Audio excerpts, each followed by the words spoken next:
Assalamualaikum warahmatullahi wabarakatuh. Hai everyone. Nah, sebelumnya saya akan memperkenalkan diri. Kami dari kelompok 3 yang terdiri dari 3 orang, yaitu Tiara Filjariska, Ramadhania, dan Putri Ananda. Nah, sebelum kita masuk ke dalam studi kasus kita ini, pasti kalian pada penasaran kan, apa sih itu percetakan uang Republik Indonesia? Pada penasaran kan? Yuk kita simak sama-sama. Peruri adalah Perum Percetakan Uang Republik Indonesia, adalah badan usaha milik negara Indonesia yang bergerak di bidang percetakan uang dan dokumen keamanan. Peruri ini juga badan usaha milik negara loh, atau BUMN, yang didirikan melalui Peraturan Pemerintah Nomor 60 Tahun 1971, hasil peluburan merger antara perusahaan negara atau PN, Arta Yasa dengan PN Percetakan Kebajuran. Tugas Peruri itu apa sih? Pada penasaran kan? Sesuai Peraturan Pemerintah PP Nomor 6 Tahun 2019, Peruri diberikan tugas dan tanggung jawab untuk mencetak uang rupiah atau uang kertas dan uang logam, buku paspor, materai, pita cukai, dan buku sertifikat atau tanah, serta jasa digital security. Nah, Peruri itu mencetak apa saja sih?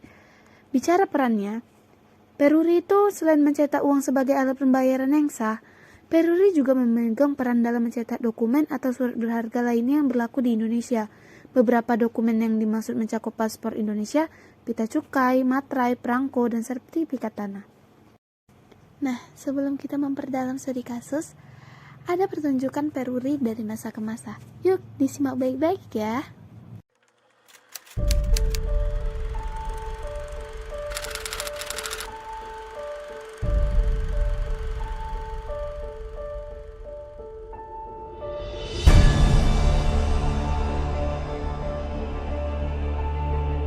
Didirikan pada 15 September 1971, Peruri merupakan hasil peleburan antara perusahaan negara Arta Yasa dengan perusahaan negara Percetakan Kebayoran yang bertugas untuk mencetak uang rupiah serta dokumen security untuk negara.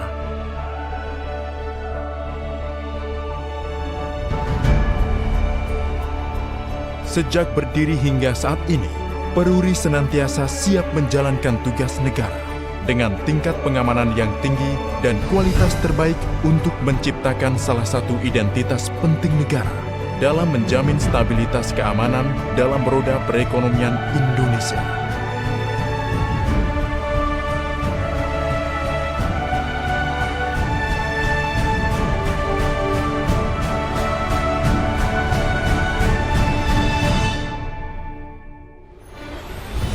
Saat ini, perusahaan telah memiliki tata nilai dan moto yang merupakan kristalisasi dari nilai-nilai luhur dan filosofi kerja para karyawan Peruri terdahulu.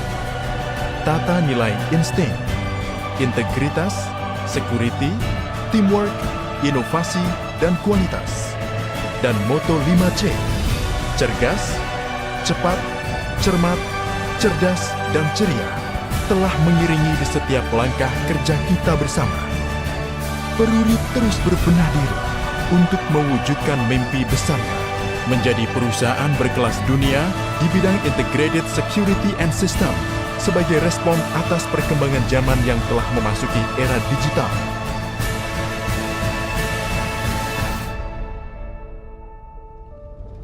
Transformasi perusahaan dipandang sangat penting untuk menggugah dan mengajak karyawan segera berubah dari kondisi comfort zone menuju ke dynamic zone yang lebih kompetitif.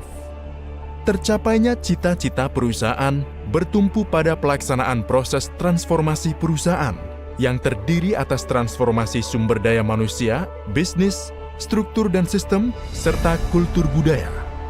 Selamat datang di masa depan, di mana segala sesuatu menjadi lebih dinamis dan praktis.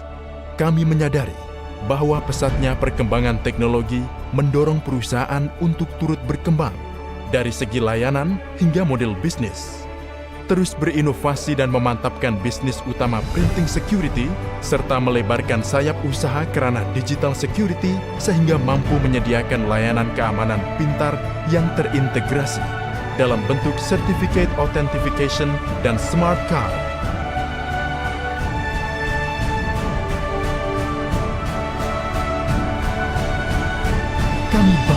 menjadi bagian perkembangan era digital.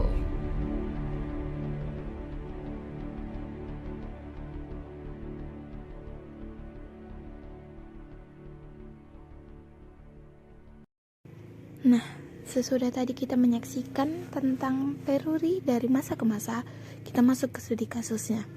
Yaitu dengan adanya percetakan uang Republik Indonesia atau disingkat dengan peruri, kenapa Indonesia itu lebih memilih berhutang daripada mencetak uang sebanyak-banyaknya?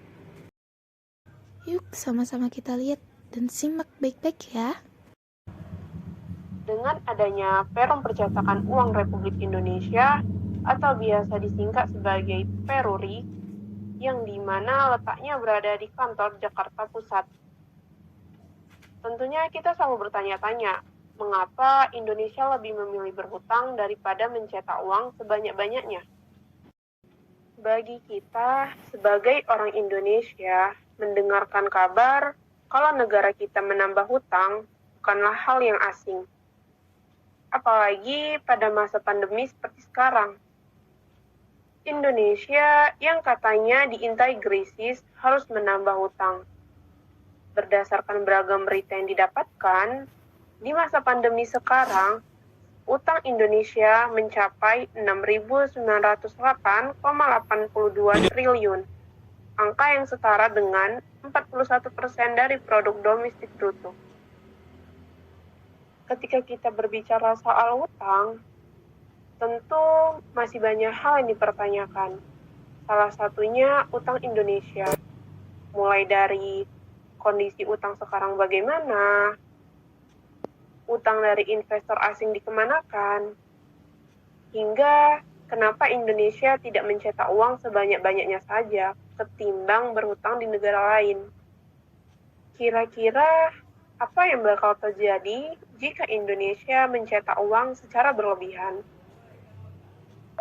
Nah, hal ini yang akan kita bahas dalam studi kasus pertemuan keempat ini.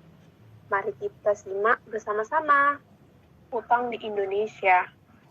Untuk mengetahui hal ini, kita harus mulai dari masa awal kemerdekaan.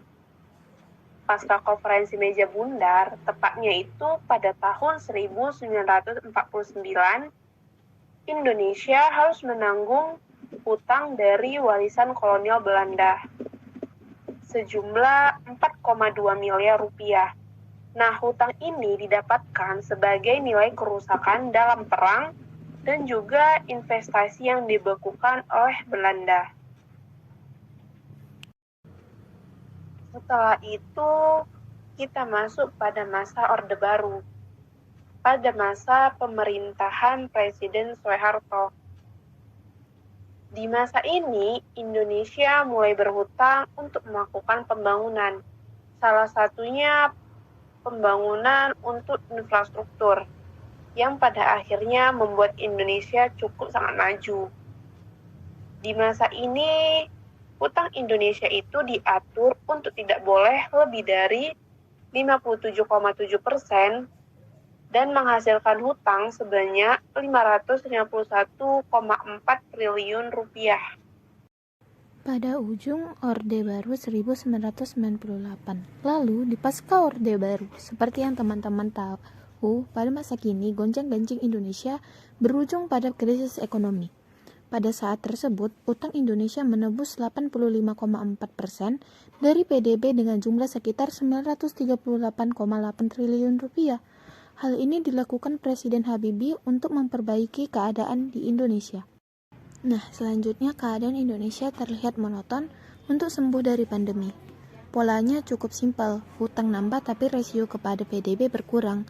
Di masa Presiden Gus Dur, hutang mencapai 1.271 triliun rupiah, namun rasionya tinggal 77,2% dari PDB.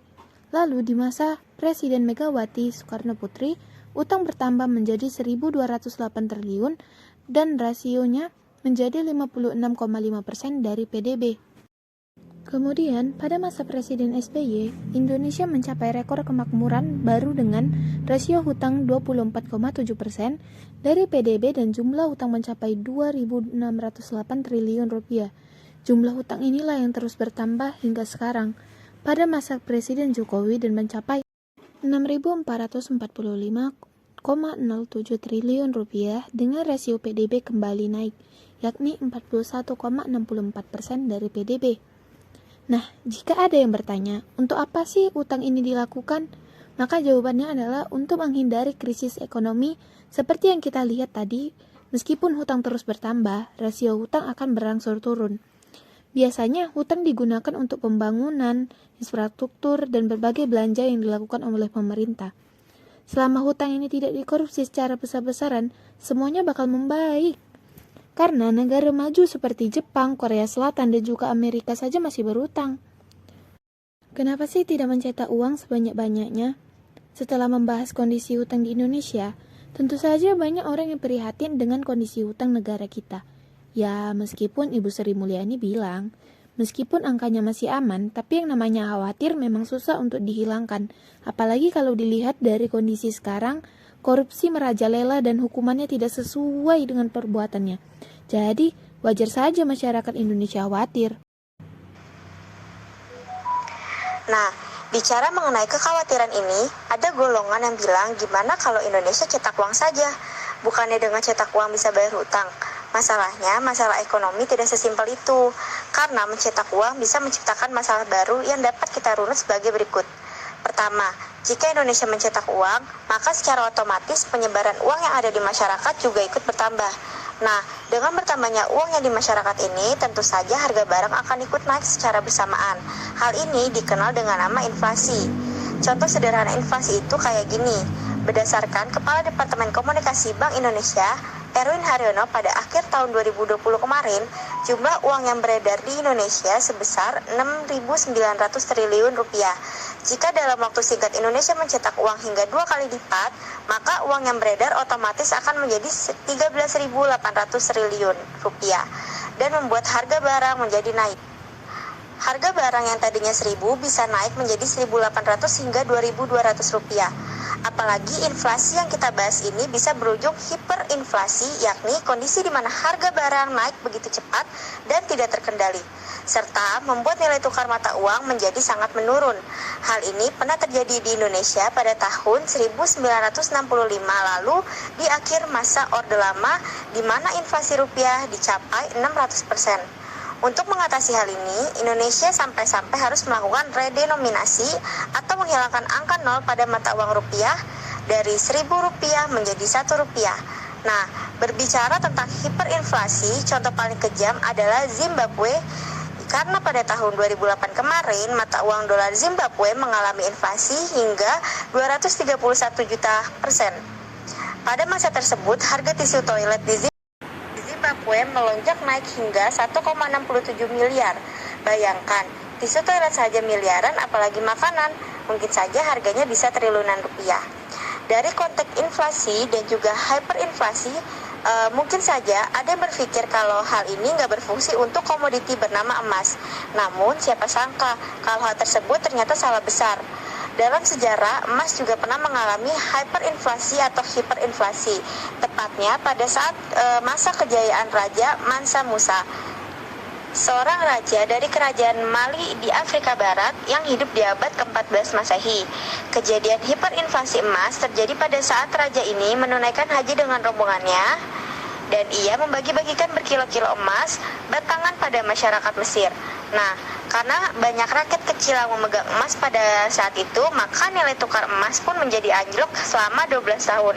Hal ini membuktikan kalau apapun yang beredar di masyarakat dengan jumlah yang sangat banyak akan mengalami penurunan nilai alias anjlok luar biasa. Jadi tentu mencetak rupiah sebanyak-banyaknya bukanlah pilihan. Nah, sudah selesai penjelasan tentang kenapa Indonesia lebih memilih berhutang daripada mencetak uang sebanyak-banyaknya. Terima kasih. Assalamualaikum warahmatullahi wabarakatuh. Sampai jumpa kembali.